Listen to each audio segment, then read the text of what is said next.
Hey everyone, in today's video we're making steak and Guinness pie, and for this recipe you will need some beef stew meat, some baby bella mushrooms, 2 tomatoes, half an onion, some carrots, celery, Worcestershire sauce, salt, pepper, some bay leaf, some thyme, some garlic powder, some beef broth, and a Guinness ideally, but I didn't have that, so a Corona will do. You will also need some pie crust or puff pastry. Once you've washed and patted down your stew meat, what you need to do is, on a medium to high flame, we need to sear our meat. So we're not looking to cook the stew meat here. We're just going to add a nice brown sear to them. So you want there to be space in between each piece of stew meat here. And we're going to let this cook for about 2 to 3 minutes on each side until we have a nice brown color. So after 3 minutes, this is what our stew meat looks like. And there's no exact science to this. Essentially, this is what you're looking for. Once you start to see a nice sear, you flip them over and you're going to repeat on all sides. After about 6 minutes, you can remove your stew meat and you want to add about a teaspoon of olive oil and add your vegetables. Don't scrape off the brown bits. That's going to add a lot of free flavor. You can add your mushrooms as well. Next up, remove your vegetables and add your onions and garlic until translucent. This step takes about 3 minutes, but continue to keep the onions and garlic moving because you don't want to burn them.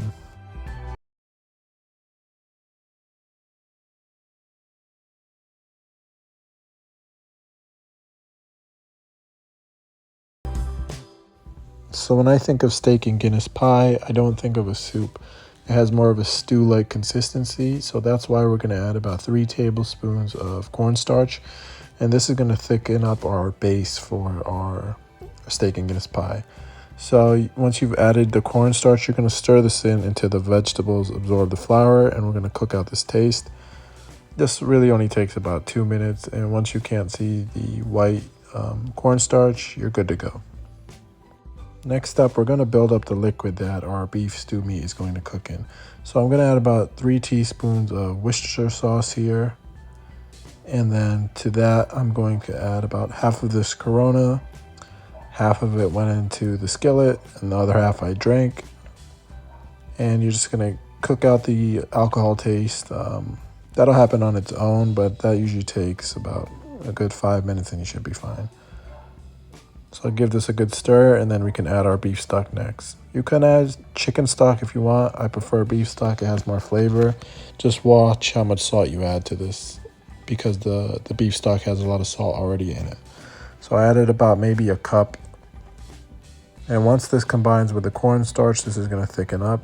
So don't worry if you think it's too soupy at this moment. Next up, we're ready to add our tomatoes, and I've basically just diced these up very finely while removing the seeds. And these are going to dissolve into our liquid, and it'll also help thicken up our sauce here. So once you've added your tomatoes, we can add about 2 bay leaves if you have them. That really adds a nice subtle flavor. If you have thyme, you can add about, I would say about 2 teaspoons here. And just give this a good stir. Once we let this simmer a bit, we're going to add our stew meat and we're going to let this cook for about an hour and a half. Just watch it. You might need to add some more liquid as this cooks, but it all depends on your stove. So for me, it took about an hour and a half on medium. You want to bring it up to a boil and just let it simmer for the remaining time.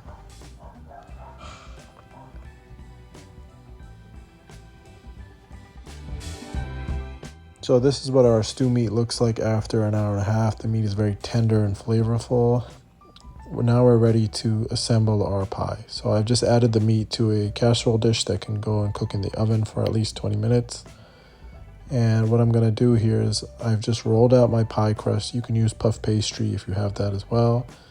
And once you've rolled it out to the size of your casserole dish, you're basically going to carefully add this to the top of the steak pie.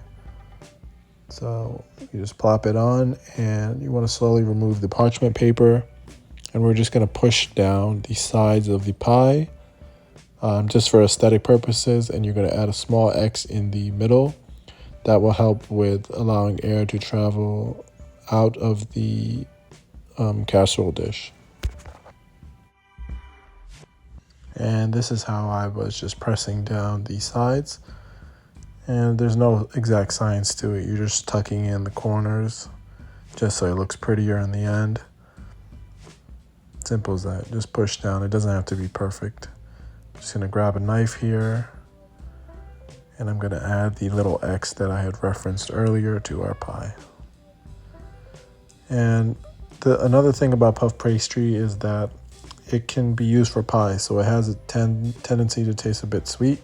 So that's when you need to flavor it with some salt and pepper. So you don't want that pie crust sweetness. You want it to have more of a savory taste. So just add some salt and pepper to your liking, the X on top. And if you really want like the golden crust like how I like it, I've just added 1 egg yolk and a couple drops of water, and I'm just gonna brush that on top. This is really gonna help it give that golden crust, and it not only looks better, it does add a bit of flavor. So just slowly brush that in, and I'm gonna put this in there for about 15 minutes until brown. There you have it, steak and Guinness pie.